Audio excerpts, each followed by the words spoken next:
नमस्कार दोस्तों, आपका स्वागत है हमारे चैनल में। आज ओशो की आवाज़ में एक नई कहानी आपके लिए लेके आए हैं।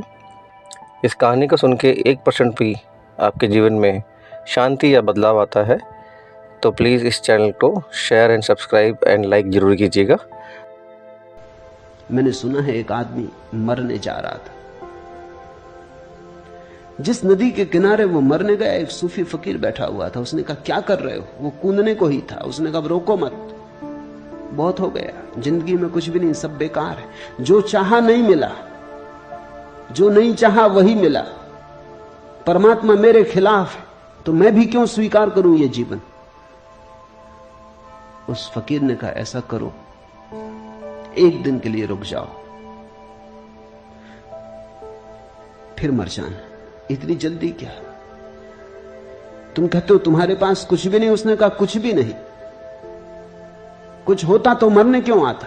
उस फकीर ने कहा, तुम मेरे साथ आओ, इस गांव का राजा मेरा मित्र है। वो ले गया फकीर को। फकीर उसे ले गया।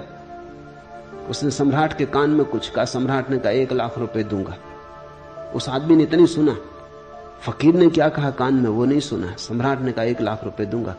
फकीर आया और उस आदमी के कान में बोला कि सम्राट, तुम्हारी दोनों आंखें 1 लाख रुपए में खरीदने को तैयार, बेचते हो? उसने कहा, क्या मतलब? आंख और बेच दूं? लाख रुपए में 10 लाख दे तो भी नहीं देने वाला। तो सम्राट के पास फिर गया। उसने कहा, अच्छा 11 लाख देंगे। उस आदमी ने कहा, छोड़ो जी, ये धंधा करने नहीं, आंख बेचेंगे क्यों? फकीर ने कहा, कान बेचोगे, नाक बेचोगे? ये सम्राट हर चीज खरीदने को तैयार है और जो दाम मांगो देने को तैयार। उसने कहा, नहीं, ये धंधा हमें करने नहीं है, बेचेंगे क्यों? उस फकीर ने कहा, जरा देख, आंख तू 11 लाख में भी बेचने को तैयार नहीं, और रात तू मरने जा रहा था और कह रहा था कि मेरे पास कुछ भी नहीं। जो मिला है वो हमें दिखाई नहीं पड़ता। जरा इन आंखों को तो ख्याल करो, ये कैसा चमत्कार है।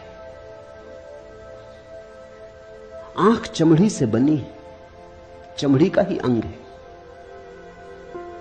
लेकिन आंख देख पाती कैसी पारदर्शी। असंभव संभव हुआ है। ये कान सूंघ पाते संगीत को, पक्षियों के कलरव को, हवाओं के मरमर को,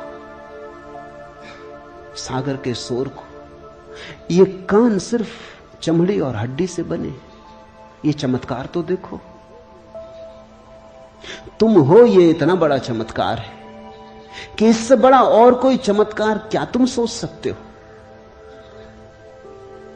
इस हड्डी मांस मज्जा की देह में चैतन्य का दिया जल रहा है। जरा इस चैतन्य के दिए का मूल्य तो आंको नहीं, लेकिन तुम्हारी इस पे कोई दृष्टि नहीं।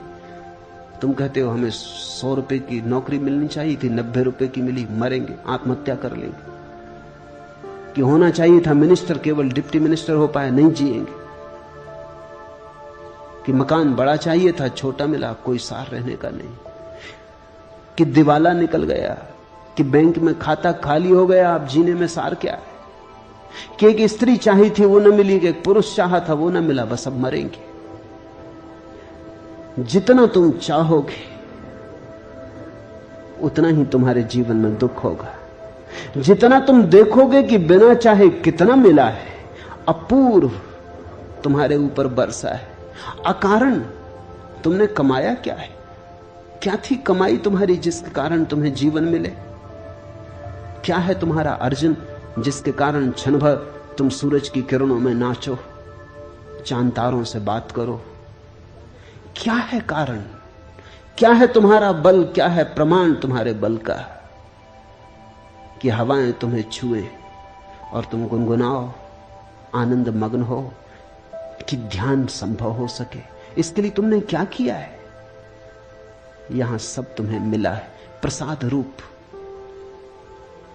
फिर भी तुम परेशान हो, फिर भी तुम कहे चले जाते हो, फिर भी तुम उदास हो। जरूर अहंकार का रोग खाए चला जा रहा है, वही सबको पकड़े हुए।